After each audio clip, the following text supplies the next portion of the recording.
मंडळी, आज आपण एक नाश्त्याचा प्रकार बघत आहोत। तांदळाच्या पिठाची उकड करायला सोपी, पटकन होणारी, कमी साहित्यात होणारी तरीसुद्धा पौष्टिक अशी ही रेसिपी आहे। रेसिपी जुनी आणि पारंपरिक आहे, त्यामुळे व्हिडिओ शेवटपर्यंत पाहत राहा। नमस्कार मंडळी, ऋतुराधा रेसिपीजमध्ये तुमचे मनपूर्वक स्वागत आहे। आता इथं मी कढई गरम केली आहे, त्यामध्ये मी साधारण 2 चमचे तेल गरम करत आहे। तेल गरम झाल्यानंतर त्यात मोहरी घातली। मोहरी तडतडली की त्यामध्ये एक अर्धा चमचा जिरे घालायचे। जिरे चांगले फुलले की त्यामध्ये अर्धा छोटा चमचा हिंग घालायचा। हिंग जरा जास्तच घाला म्हणजे पचायला सोपं जातं। त्याच्यानंतर हळद अर्धा चमचा घालायची।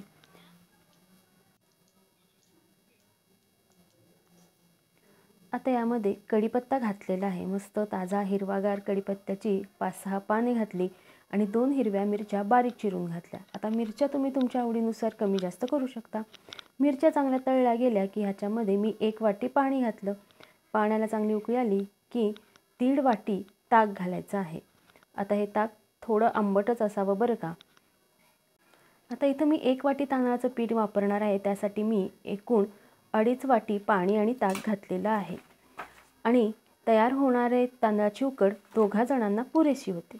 आता छान उकळी आल्यानंतर याच्यामध्ये चवीनुसार मीठ आणि साखर घालायची। साखर मात्र मी इथं 2 चमचे घालते, कारण उकड जराशी आंबट, गोड, तिखट अशी चवीला छान होते। चला, मस्त उकळी आली, त्यात आपण मीठ साखर घातलं। आता याच्यात आपल्याला तांदळाचं पीठ घालायचं आहे। याच्यासाठी मी व्हिस्क घेतलेला आहे। थोडं थोडं पीठ घालून मस्त असं हे मिश्रण ढवळून घ्यायचं, म्हणजे तांदळाच्या पिठाच्या गाठी होत नाहीत।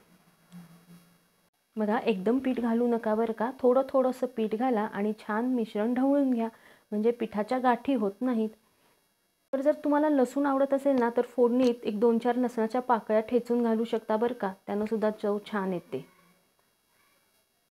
तशी ना ही रेसिपी जुनी पारंपरिकच आहे बरं का, पण सध्या आपण एवढी ती करत नाही, म्हणून मुद्दामून ही रेसिपी दाखवत आहे। करायला सोपी, अगदी कमी साहित्यात होणारी आणि तेवढीच पौष्टिक, पोटभरीची अशी ही रेसिपी आहे बरं का। बघा, पीठ किती छान मिक्स झालंय, जरासुद्धा गाठी राहिलेल्या नाही आहेत।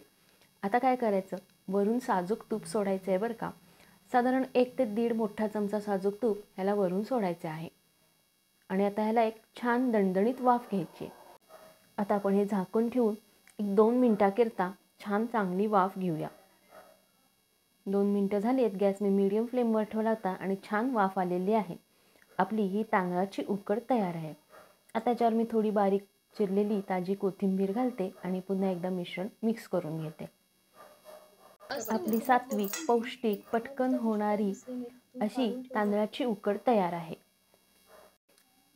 नाश्त्यासाठी, संध्याकाळच्या खाण्यासाठी ही नक्की करून बघा।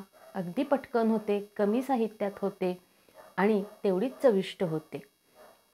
ही रेसिपी तुम्हाला कशी वाटली ते आम्हाला कमेंट करून नक्की सांगा आणि ही रेसिपी आपल्या मित्रमैत्रिणींबरोबर, नातेवाईकांबरोबर जास्तीत जास्त शेअर करा। मंडळी, स्वतःची काळजी घ्या आणि असे मस्त मस्त खाण्यासाठी स्वस्थ राहा आणि स्वस्थ राहण्यासाठी असेच मस्त मस्त खात राहा। त्यासाठी आमचे चॅनल सबस्क्राईब करा, कारण अशा मस्त, साध्या, सोप्या रेसिपी, भरपूर टिप्स योग्य प्रमाणासह आम्ही आमच्या चॅनलवर नेहमीच दाखवत असतो। ही रेसिपी शेवटपर्यंत बघितल्याबद्दल धन्यवाद।